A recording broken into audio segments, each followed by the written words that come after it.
இப்படி இருக்க, ஏன் இப்படி இருக்குன்னு கேளுங்க. அப்பதான் நமக்குள்ள ஒரு கேள்வி கன்னத்தில் அடிச்ச மாதிரி இருக்கும். அப்போ பதில்கள் வரும் பாருங்க.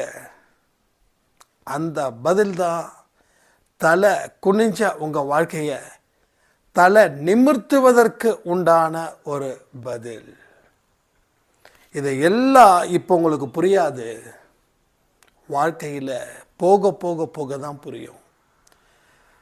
இதை நல்லா புரிஞ்சுக்கிட்டீங்கன்னா நீங்கள் துன்பத்தை பக்கம் திரும்ப கூட மாட்டீங்க. இதை புரிஞ்சிக்காம மறுபடியும் மறுபடியும் நீங்கள் தப்பு பண்ணீங்கன்னா இன்னும் துன்பத்தை நம்ம சந்திக்கிறதுக்கும் ஒரு வாய்ப்பு இருக்கு. அதனால் இப்போவே இந்த நிமிடமே இந்த நொடியே அன்பை சாயில் எப்பயுமே ஒரு வார்த்தை சொல்கிறேன், கேட்டுக்கோங்க. எதை பண்ணாலும் காலத்தையும் நேரத்தையும் முதல்ல பார்க்க